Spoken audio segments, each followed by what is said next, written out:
Welcome back to Careless Whispod, the podcast where you're the ones that we want to listen to the podcast.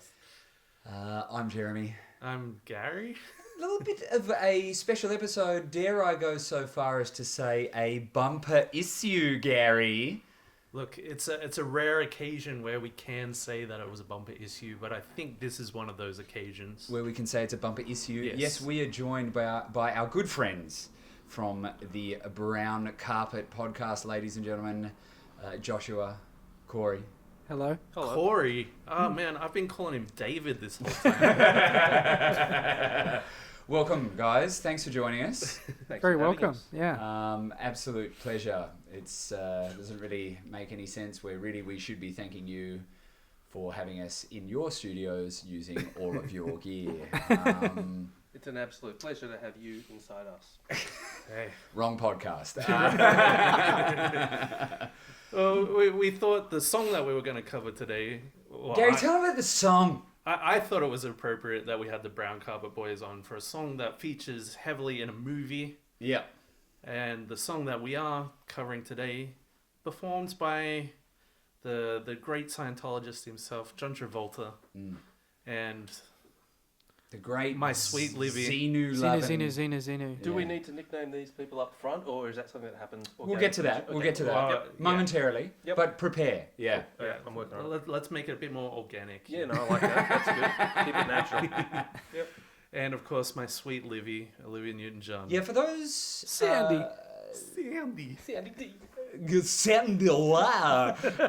those of you unfamiliar with Gary, a little bit of... And he's left little breadcrumbs throughout the series.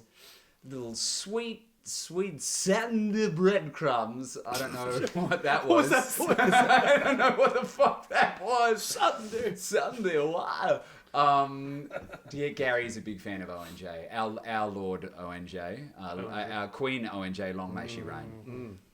So you must be as happy as a dog with two dicks that we're talking about this today. Pretty glad that we finally got around to covering an ONJ track. Sure, she's got to have her own episode at some point. Is she? Yeah, look, it's probably going to be a solo episode. Like it's a dubious response from Jeremy there. Just me, the mic, candlelight. Yeah. A mirror. And let's get physical. Playing on repeat. Yeah. Kleenex. Spandex. FedEx. I don't know why. Just I was carrying on the list. My ex, she can come along. Why not? He did used to date Olivia Newton-John, so it's appropriate. So we're doing this song from Greece. Yeah. So we're covering "You're the One That I Want." You're the one that I want. Gary, can you give us a quick take us back down memory lane and tell us a little bit about what is it about ONJ, the Olivia Neutron Bomb, that you love so much? Give us a little bit of history. That's a good question. It's the episode was like a corridor episode or something, or where they can't afford to shoot anywhere, and they just have like a episode in a room. Oh, bottle episode. A bottle episode. This is the Gary or the featured Gary episode. You know what I mean? Yeah. So this is kind of the Gary episode. So if you want to skip to the next one, feel free. But what is it about ONG? I don't know. So Grease was a movie from when I was a kid that I kind of grew up with and was around. Musicals? You like musicals? I grow up with musicals? Like musicals? I didn't Do you really... like musicals, mate? Come on, let's get it out. Does anyone like musicals? It's a controversial subject. Let's attack it head Let's on. throw down right now. Come on. I didn't really grow up with musicals. I kind of discovered them more later when I started to embrace... because growing up as like a metalhead, I just wanted to pause there just for a moment. I hate to interrupt you. I just want you to tell the listeners what T-shirt you're wearing this evening. This is a black metal band called Sargeist. Cool. What's the for the listeners at home? There is a sort of guy there. What's the words at the bottom of the shirt there, Gary? Disciple of the heinous path. Yeah, it's and tell us about the heinous path that was your heinous path to musicals. Yeah, so being a metalhead, it was kind of looked down upon listening to pop, and this is why Careless Whispod exists. Really, I kind of Heinous paths. Yeah, I was kind of sick of kind of being Hiding. ashamed of Yeah. my love of cheesy pop music. And musicals kind of followed that. I like the kind of the break from reality, the kind of fantasy world, and going into good music. If the musical is good, you know. But is the music good? That's the question. Well, Most Well, no, musicals. musical's good. No, that is the. Oh, there it is. Okay, Here cool. we go. Not at all. No. Not at all. You No. didn't- There are exceptions to the rule. There are exceptions. Did you guys grow up with sort of musicals at all, or? For me, the one true musical is the Blues Brothers. I Oof, think it's the greatest Steve. musical ever made, and I think I'll never make a musical anywhere near as good as that again. You know what? Yeah. I back that play. Mm. I back that play. That is fantastic. You look at, but it was the never a ingredients. stage show, right? No. After the film, it became a travelling stage show. The Blues Brothers band went round Yeah, and right. performed the film's title tracks. But With Belushi and Aykroyd playing the characters, or Aykroyd did it for a while, Yeah. and when Belushi passed, yeah. his brother jumped into the Yeah, role right, and did I it see. for him. Oh, His dear. brother. Shadow- According to Jim. Living in the Shadows, lesser Belushi? Yeah, Yeah. the lesser Belushi The shit went on to perform the Belushi. show. Yeah, well, The lesser than. Yeah, Yeah. taking care of business, Belushi took care of business. Did you say there was like a cocaine budget for that? Yeah, film? Universal actually had a cocaine budget for the night shoots because the only way they could get John Belushi to show up was to have lines of coke waiting for him. Wow. Actually, the making of the Blues Brothers is an amazing story unto itself. Apparently, he used to wander off set regularly, and because he was like the I've most heard of these famous stories, person in yeah. America, he could just go and knock on a door, and people would let them into his home, and he would fall asleep on their couch. They would bring him chicken from the fridge and stuff. It's like, it's fucking John Belushi. Is that how huge he was at the time? He was It America's. was massive. Animal America's- House time, wasn't it? They loved him. Yeah. So he could literally just walk in and crash on anyone's couch, and the people were like, oh, that's cool, it's John Belushi. Corey, you were saying there were exceptions to the rule that musicals are shit. Yes. In your words, what are some of the exceptions? For you? Well, I really loved Cannibal the musical. Ah, I mean, anything excellent. Trey Parker and Matt Stone Yeah, do, that's- everything they do is musical. Didn't Trey Parker write that to spite an ex-girlfriend of his? Did he? Yeah, that's what the horse's name, I can't remember the horse's name in this, but it's her name. That's awesome. And yeah, the whole reason he wrote that was because he was angry at an ex-girlfriend. of That's his. great. Yeah. I think I don't know. I saw the Phantom of the Opera when I was young. Ah, In Sydney at the State Theatre, and it's such a beautiful theatre there. And I remember just not having experienced anything like that before. Just like, what the fuck is going on? You Yeah, know what I right. mean? Like, of course, Andrew Lloyd Webber. It's this huge production. You know what I mean? And then I also saw Rent. Subject matter was very different. Subject matter was very different. Yeah. well, it was a bit more overt and red. Yeah. Little bit more trodden paths or whatever the Heinous part. heinous. Yeah, a few more heinous paths Well, in Rent. Let's put it yeah, that way. Yeah. But I mean, Rhymes I with think heinous. Yeah. there really is an experience to be had going to a musical. You ever been to a musical? Josh? Well, Phantom of the Opera was my first. Oh, you went to At the that. State Right? Theatre, Yeah, well, but you obviously- didn't like it. It was my first experience of a musical. I was dragged there by my mum. It wasn't what I was into. I probably fell asleep, Now, if I'm going to be honest. dig it. Yeah. I like. Yeah. It's been a handful of cinema musicals that have kind of got me. Do you know what I think? You know what I think it is. Do you know what I think it is? What is it? I'm going to be honest here. I'm gonna, this is confession time. Do it. Sure. There is a certain type of when I say musical theatre fan, you all immediately Association right have there, a right there. person Yep. in your mind, I don't like that. and I don't like that person. No. You know what I mean? Did you think of me? No, I didn't think of you. Wow. No, I You're the didn't last think of person you. I would think of, to be honest. No, why would we think of the person who went to back-to-back screenings of Grease? But before we move on to that, I just wanted to mention one more musical that you're a big fan of, Yep. Jeremy. That's Rocky Horror Picture I Show. can't believe I've completely forgotten to mention it so far. Yes. Can you tell us a little bit about your That way, Where- you know what? I where think, that I came think into my your life? parents kind of like music. Actually, you know what? When I was young, my parents used to go to shows quite a lot. They would go to see 40. Actually, I played the Pirate King in Pirates at Penzance in high school. Oh my Yeah. god! And I was also in the Mikado in high school. Wow. I actually think I am everything I hate. Were you the very model of? I was in Bye Bye Birdie as well. I was the very model of You One are the Man's musical General. theatre kid. I actually think I You was are. everything I You are. hated. But they would go see stuff all the time, and and you were out in the car. They rolled down the window. right down the window, I remember it. and you could hear it. You could Yeah, hear it no, through the crack of the window. Put the money in and cha-ching. But yeah, Rocky Horror Picture Show, man. Yeah. Because that's man, rock and roll, and yeah, it was insane. I remember seeing that. I've never seen it live in a live show, but I remember seeing it, and just Tim Curry The in film is a that, cracker. Tim Curry. just is an amazing. amazing. But he's an invalid now, or so I'm led to Is he? believe. He had a Oh. Is that can you say invalid? Is that okay to say that now? Spaz. Oh, well, no, spaz. he's disabled now. I don't know if you can say that, but I think he had a Differently stroke. I think he had a very bad stroke and Did his he really? wheelchair Oh, really? bound now. Okay. Hence the invalid comment. Right.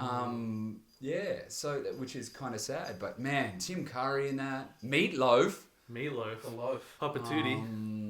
and who was the quiet female lead? It was Susan Sarandon. Yeah. Susan Sarandon. Susan Touch it, touch it, touch it, touch me. That's one Yeah, of I the want to feel fucking dirty. best songs in that You got- movie. It's amazing. How'd you get away with that? Yeah, it was good. Yeah. Is Let Me Sleep On It. Is that in that? Yeah, that's in yeah, there as yeah. well. I love that.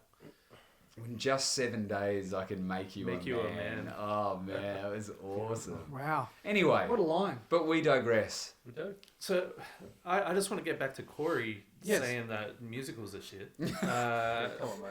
We've What got- makes them shit, Well, I think in your opinion? Well, in theory, it shouldn't be shit. It's music. Two things we all love: music, cinema. It's like combining two things that are really good sometimes makes a shit thing. It's just too. Sure. I think it's an overload of good It's like sometimes. putting cheese on your cereal. You And don't also, need it. yeah, and just the sudden bursting into song. It's bizarre. That bugs you. Have you seen It bugs Rocket Man? Have I seen Rocket Man? No, I haven't seen Rocket Man. Yeah. What was that one on TV though? Like Glee? I thought that was Oh, fucking yeah. awful. Yeah. Look, I love musicals, but no. You weren't a Gleek? Wasn't a Gleek. Yeah, no, I wasn't on hear Glee. what Corey. I'm picking up what Corey. So smiley too. Too smiley. And I get that. There are a lot of really kind of plastic just kind of musicals where the music's kind of forced in there. Yeah. Chicago. But I don't get the Yeah. emotion of in musicals. I Yeah, I don't feel know. detached. Chicago, I feel. My problem with musicals is when the songs It's a kick little in, bit saccharine, I feel isn't like it? I'm It's a suddenly little bit removed from the saccharine. story. You're just It's like, like skip. Like this doesn't feel like the story anymore. We're now doing something really contrived. yeah, We're yeah, stepping yeah. aside from the storyline that I was getting into, and it just pulls me right out of the narrative. Yeah. Most of the time, there's a few films that do it really well. Rocket Man was one of them. Sweeney Todd's another.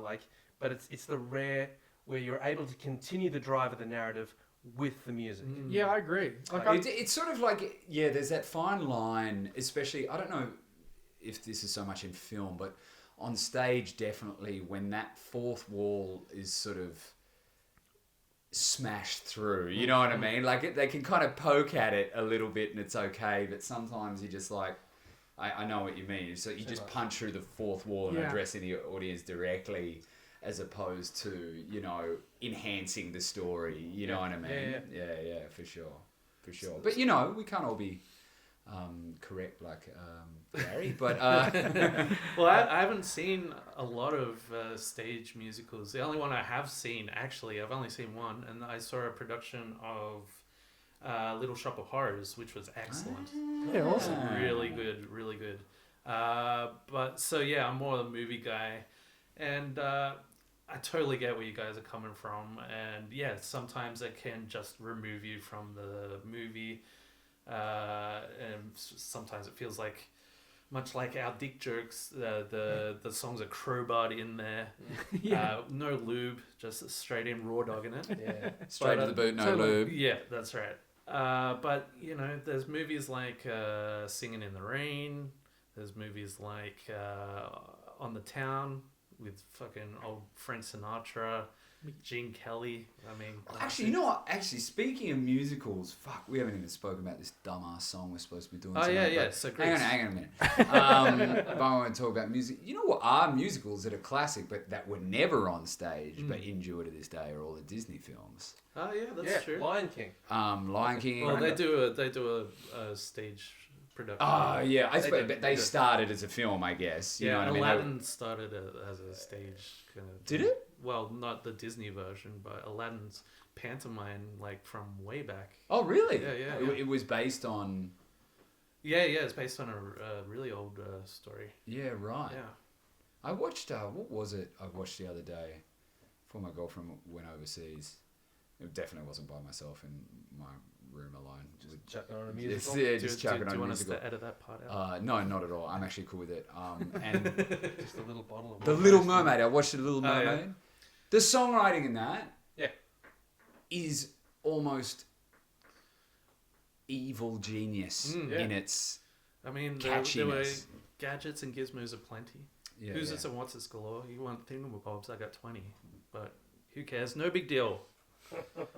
Gary, what's a Want song? more. Okay. What's the song we're talking about today? You're the one that I want from one of my favorite musicals, Grease.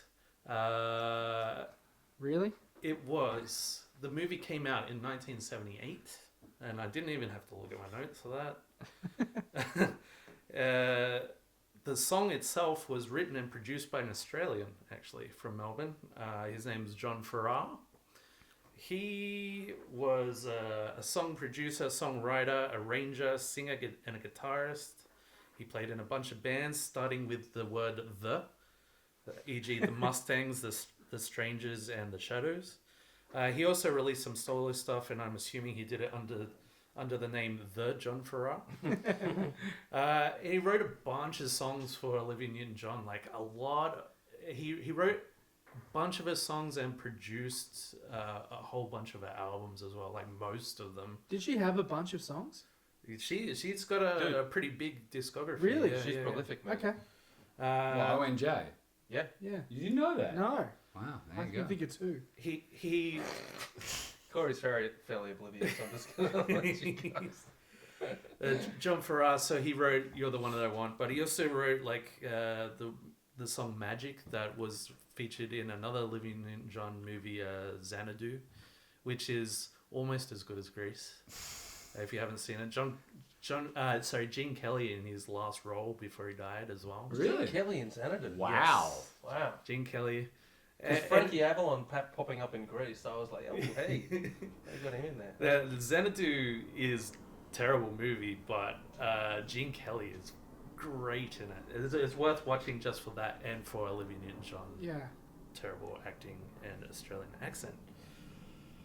But yeah, so the song was released in conjunction with the film and as a single, and it was quite popular in a lot of places, not so popular in other places. So Jeremy, Yeah. I know you're on your messages at the moment, Yeah. but I'm checking my notes, dickhead. Fuck. He's Do you wanna- sexting. do you want to do some chart me up? Should the guests lead us into chart? Well, I think we should lead the guests in the theme to Chart Me Up. Yep. Do you know the classic song "Start Me Up" by the Rolling Oh, Stones? don't say it on mic. We'll have to pay them. I'm away. Do you know the famous song? I'll beat it up. Start me Oh, up. the never Verve. that- Right. Yeah. That's the one. Anyway, John Lennon. Anyway, it's to the tune of. That shouldn't get us in too much trouble. Yes, Start that's Me parody. Up. That's Parody. Fair use. Start fair Me use. Up fair by use. Rolling Stones. Yep. Okay. And it goes a little something like this: 2, 3, 4. Chart me up. If you chart me up and never stop. Never stop. Never stop. Never. Yep. There we go.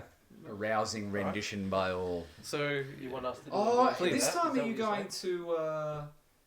yeah, Yeah, playing okay, this, all right. All Okay, right, cool. how about we do the vocals if you guys do the guitar part in between? So we do Chart Me Up and you guys do the... Okay, all right. Sounds So we good. should start then because it's a guitar intro. Is it? Is it? No, we just start with We'll the start it vocal. on Chart Me Up. Yeah, 2, 3, 4. and. Chart Me Up. Oh, is that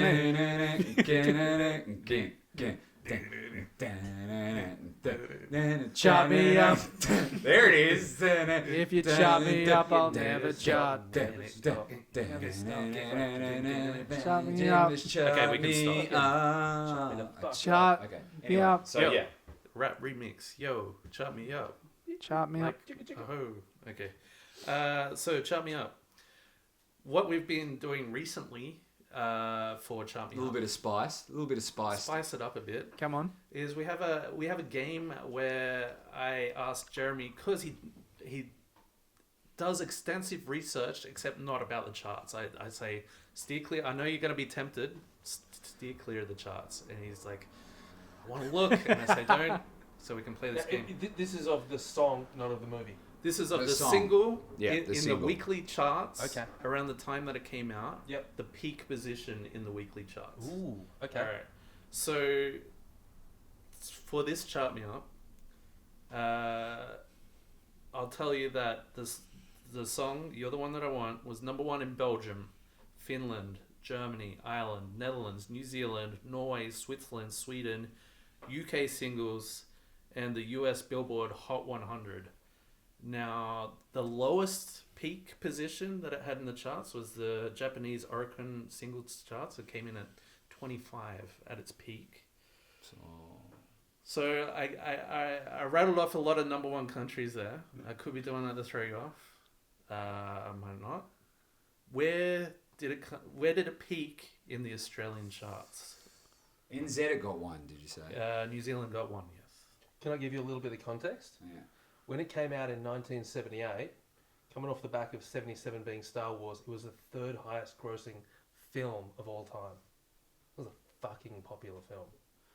So it's got to be #1. Number one. Man. It's So got to say be number #1. one? I don't know. I'm gonna guess it's up there. I'm gonna say top 5. Because you didn't.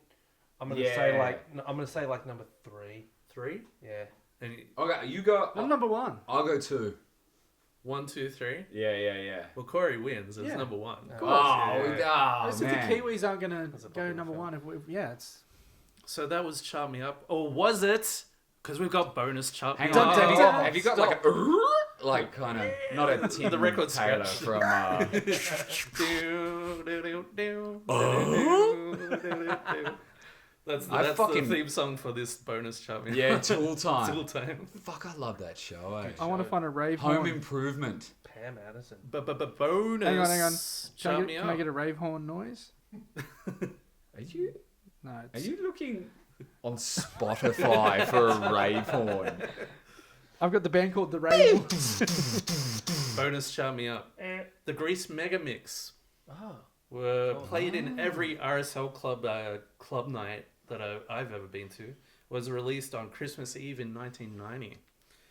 It was #1 in Colombia and Spain, #2 in Denmark, #3 in Netherlands and UK singles charts. Its lowest peak in the weekly charts was 50 in Canada. Where did it chart in Australia? The Grease Megamix is a mashup of pretty much all the songs from Grease. You're the One That I Want It's featured like a in that Jai Bunny and the permanently. Mixmasters kind of Pretty thing. much, yeah. Come on, everybody. Every single Every week. now and again, you're You've just like, been to- whoa. Whoa there. Whoa Jai there. Bunny. Jai Bunny. All right, we're in Australia. Grease Megamix. Where did it chart? Where in did it Australia? chart? In Canada it was, 50. and in New Zealand, did we get a New I Zealand? don't have New Zealand. Ooh, So. Canada was 50. Canada's close to like Australia in their Number taste. 1 in Colombia and Spain. I Number seem to 2 in remember that Denmark being and very number 3 popular. in Netherlands. I'm gonna go 15. 15 for Jeremy. Corey, what are you thinking? 7. 7 for Definitely Corey. I'm definitely cracking the top 10. I'm going to say 3. 3. Yeah. It was number 1 in Australia. Oh man, we've just been. It's just... We love it. Okay, so that for real was Chart Me Up, or Hang- was it? Because hang there's on a a minute. bonus Chart Me Up. Oh, Hit stop. the rave horns. Oh, we're trying to. Another bonus Chart Me Up. Guys, Timing was sublime. you thought it was over, but it's not Oh, over. that was amazing. Because in 1998, the song was re-released as a Martian remix. I haven't listened to it because it's probably going to be shit. It reached number 15 in Ireland. It reached number 4 in the UK singles charts. Where did it reach in Australia?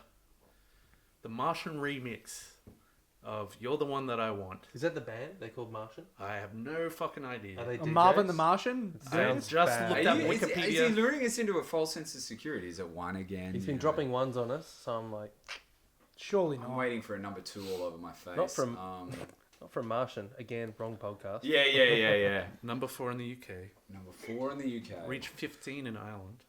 I'm just going to go with number 3 again. 3 for Yeah. Josh. The Irish are like 3 times behind us. Yeah. 11. 11 for Jeremy. Corey. 21. 21. Mufti. I gotta say, Corey was closest. Came in number 32. Oh. Peak position in the Australian There it movie is. charts. That was, that's my favourite bit of tonight so far. and that was Chart Me Up. Or was it? Yeah, Oh, okay, yeah. Just, and there's no more. There's no more. Good. Thank fuck. That was a good chat me up. That's great. So look, can we just, before we move on to, well, we usually cover the video, so this time we'll be talking about that scene in the movie. Yeah. But before we move on to that, can we just get everyone's thoughts on the song? The film clip? Finally. No, Yeah, just the song, song, just the mate. song itself. You're the one that I want? Yes. The pure audio experience. Jeremy, does that sum up your thoughts on the song? No, it doesn't sum up my thoughts. I'd like to give them concisely now for you. Okay, sure. We talk a lot about on this podcast. I don't think I can talk about the song. Sort of. It's part of the cultural zeitgeist. Yeah, we really, talked isn't about it? this in the last episode in the I Got You What's the Babe word I'm looking episode. for with any kind of like empirically? I can't talk about it. You know, Well, outside of the film or outside of because what it's become like culturally? we speak a lot about on the podcast about a song like that is just part of our cultural zeitgeist. Sure. Kind of That's burnt into our almost DNA. impossible to review it. Subjectively. Subjectively is It's the a word I'm sacred looking cow. for. It's a bit of a sacred cow. Hey, look, I won't hear you say anything like that about Olivia Newton-John. Sorry, continue, Jeremy. It was very rude of Josh. Didn't her husband fake Yes! his own death? I've been wanting to say this. Did he but what? He framed his own... He faked faked his his own death. death. Yeah, On yeah. a I think it yacht. was like a tax dodge or something, Yeah. but he disappeared. Basically. He disappeared. But then he Yeah. showed up. Yeah, then he showed up in like Mexico Mexico or or some something. shit. No shit. Yeah. So, you know. So yeah, Sacred I get cow. teased Yeah, about it's that true- a true lot. story. It's It was almost like if the you pod- hooked up with O&J, you could end up disappeared or something. Yeah, like yeah, that. yeah, yeah. You know what? Fucking worth it. You Really? seen it back then? Fuck. That's another thing I want to bring up about the film, which you've not seen. But I I mean, have seen it. I mean, I've seen. Yeah, I don't remember it. like watching that film last night. It's meant to be a high school film. O&J does not look anywhere near high school. I think age. she was 29 when Was Okay. she 29 when And she then did 28 that? or 29. And then her I mate don't remember. Rizza, who is also apparently a high school. She she was looks in her like a 30s. mum. Yeah. Okay, she looks like a. Bite the weenie, Riz, with relish. With relish, yes. Yeah. What do you think of the song, Josh?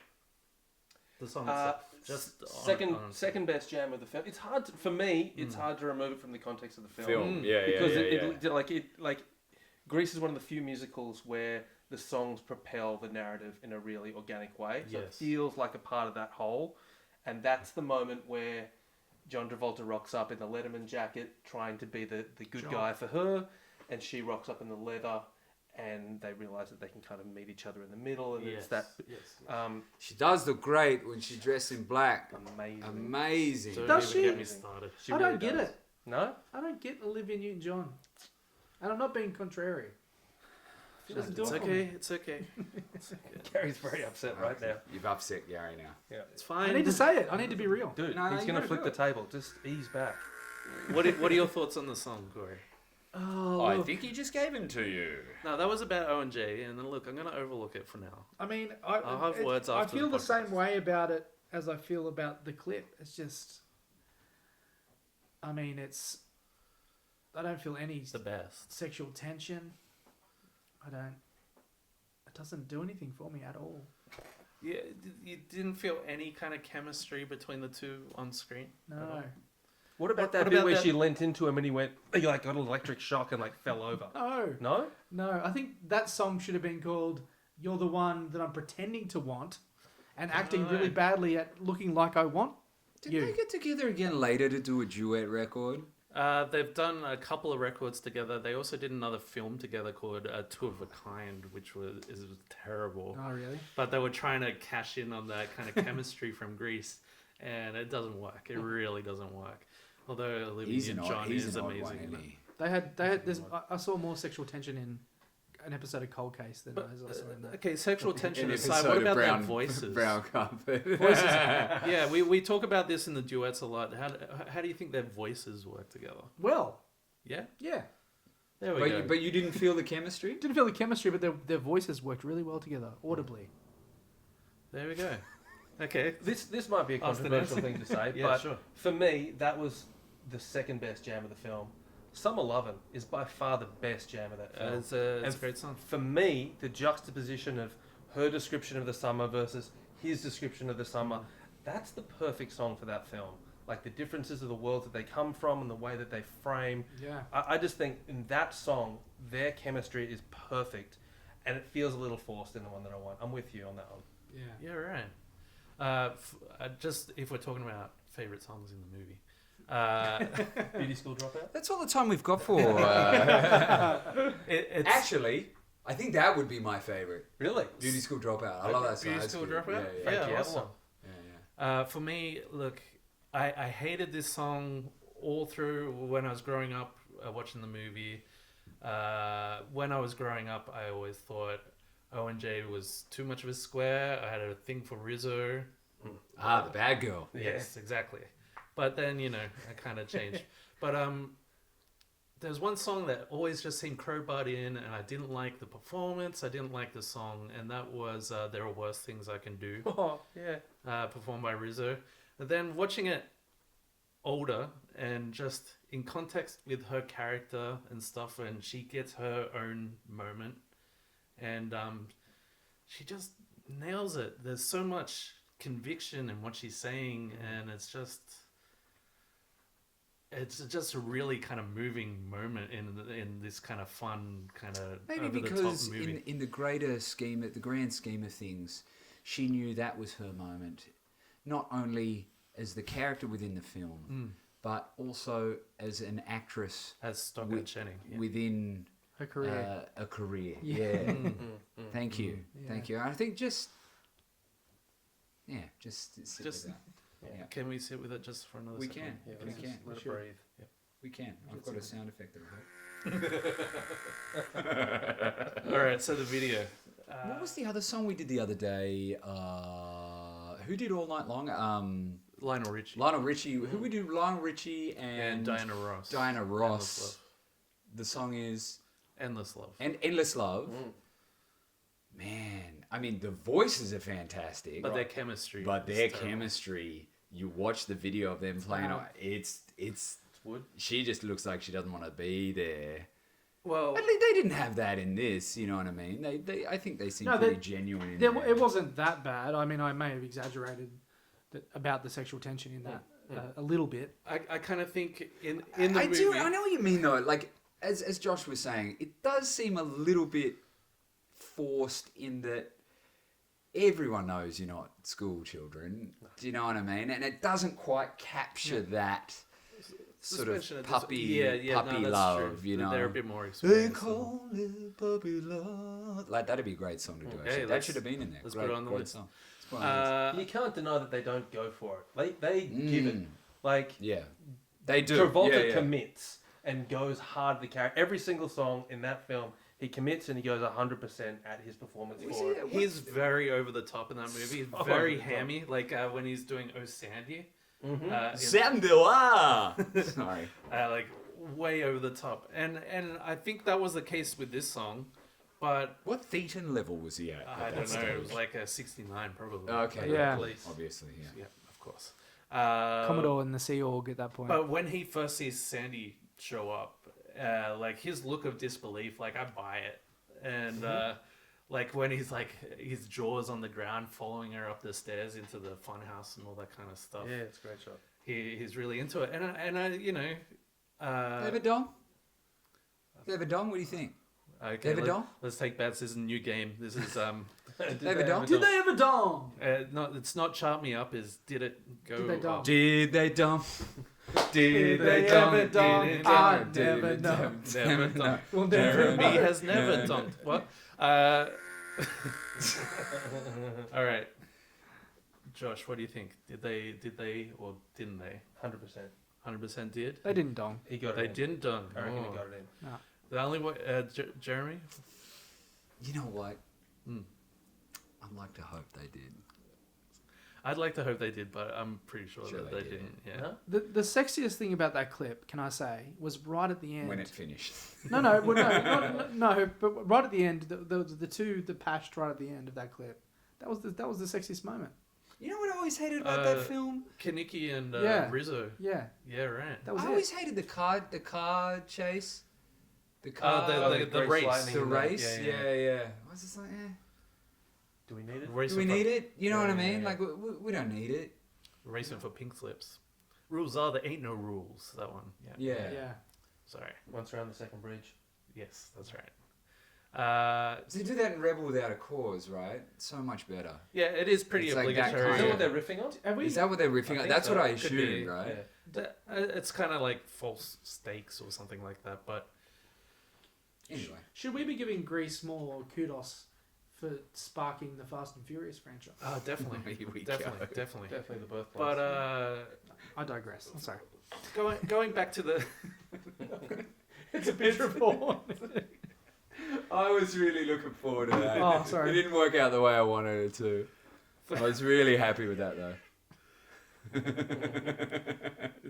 Whenever you're ready. No, go for your life. I just wanted to. there we go. Going back to You're the One That I Want, there is a really good video on YouTube. I did take a bunch of notes from it. Of course you but did. I don't have them on my phone for some reason. Probably for the best. Probably. The director of Grease basically picks apart the scene, and he talks about how it came together. So apparently 20 minutes before they're supposed to start filming, they were waiting on the directions that were coming from the studio. All they got was the audio track, and they had no directions of how to dance to the song, what they were going to do. So they found the fun house that they ended up filming in. They thought that was the most colourful thing in the whole carnival. Then they gave the song to the choreographer, and the choreographer came up with some stuff, but basically John Travolta and Olivia Newton-John were improvising. They were trying things out, and they're like, yep, that works. And they're trying to do it all in time with the music. So most of what you see there was made up on the day when they were And all filming. shot in one afternoon. Or shot They all did it in a couple of hours. the majority of it. Some of it they had to do. That song. Sequence. Yeah, that Some pickups. that sequence. They had to do a couple of in studio things and replicate the background in studio to get close ups and stuff like that, because the carnival left town and they couldn't go back to it. Yeah. But it was mostly done on the day. It feels that way. it doesn't feel like a complicated sequence, but they make the most of it. I gotta say. I really She's going up the slippery. I'll follow her up the slippery dip. But that little back and she's forth going down on the the moving slippery thing. dip. I'll go back Sorry. Yeah, down as well. the moving platforms, and they're going back and forth, and That's they're good. kind of like leaning into each other and backing away and stuff. I think that's really, it was really well done for something that they were just kind of doing on the fly, you know. And you know, all the little the other actors in the movie and the cutouts, putting their heads in the Yeah, cutouts yeah. with the bodies And and the weird stuff. fake dog head. What's that? Yeah, that was all their idea to kind of add all that stuff in, and yeah, so that's the video. There you have it. There you have There it. you have it. Now, we usually end each episode with a segment we call the money shot. I'm so excited You just can't hide it. because we That's just get... just noise Jeremy makes when he comes. We just get other. Well, that's what. From the eye of his penis. We just. I got chills. Just in case you were wondering. Did I tell you guys about the one musical porn I've ever seen? It's No. called Misty Beethoven, and there's a sequence in the middle of Misty Beethoven where they break into song and the dude's dick sings and the eye of his penis yes. has got the mouth, Animated. and there's a testicle bouncing along the bottom so you can do karaoke. Like the for bingo. words. Wow. Oh, karaoke, sorry. So he's getting blown by two girls and the eye of his penis is singing. Can we put Misty Beethoven on? Yeah, the- I got it. It's already done. Great. Oh, it's irrelevant now. I was just looking forward to an episode where other people's money shots Came spilled, first. all over the floor. We'll edge for a little while and let Yeah, them let them do it. them do their business all over our fucking faces, our dirty faces. You good? You, Josh, what's your money shot? Favorite part of the song? please Aside from of when the it song. finishes. drain your balls into our ears right now with your money shot. My favourite part of the song, it's that moment where John Travolta is electrocuted by the white hotness of Olivia Newton-John, and he falls to the ground. It's a great piece of performance, Yes. and I like the sound he makes when he flops to the ground. Brilliant. Excellent. Yep. Corey. Mine would be when Olivia tries to be tough with her flicking her tongue up to the top of her mouth at the start. Tell me about it, stud. Yeah. And that's then, the moment. and then, you know, she's holding a cigarette, and the pink Like she's ladies never are smoked a telling her cigarette. to. Yeah. Well, she hasn't. In the movie, she's all prim and proper That's up right. until that point. And she vomits when she has a cigarette earlier in the film. So the tongue flick. Tongue flick. Excellent. The tough thing. Yeah, I know it all too well. Jez. Unleash. Is it a video one or because I don't have a video one actually? I got a song one. Song one. Their harmonies in "You're the One That I Want," and I think it's John Travolta's voice at the very end of the note. He goes, "You're the one that I want," and his voice flicks It goes right up. right at the end of the note, and Like it he just wanted sort of to do with Olivia Newton-John. It goes exactly. right up. Yeah. which smashes sort of against Olivia Newton-Bomb's note, and it Yeah, just that's kind of like her cervix or something. fucking. He's just smashing right. Anyway, that's my favorite bit. What's your favorite bit? I cut that. Serious podcast, guys. The bit where Olivia Newton-John says, "If you're filled with affection, you're too shy to convey. Better take my direction, feel your way." That's my favorite bit. Especially, she makes the feel your way part extra sexy, and then in the movie, John Travolta yowls in excitement, and I think that's pretty great. So that's mine. We have got just such a dark look into your youth. You do have it bad for ONJ. And that movie, I do really enjoy that movie. Every time I watch it, I kind of pick up something different from it, and I overanalyze little storyline bits and character motivations Okay. and all that kind of stuff. What the fuck happened at the end? That final shot. Well, it's funny you should say that. There is a fan theory that you know at the beginning of the film where Sandy's at the beach and with the John romantic love Travolta sequence. and they're making out and the water's kind of rising and The kind of sun's in like between a them as they kiss, symbology yeah. of the hormones and the semen, Bubbling. all that kind of stuff. Mm-hmm. So the fan theory is she died at that point, Oh.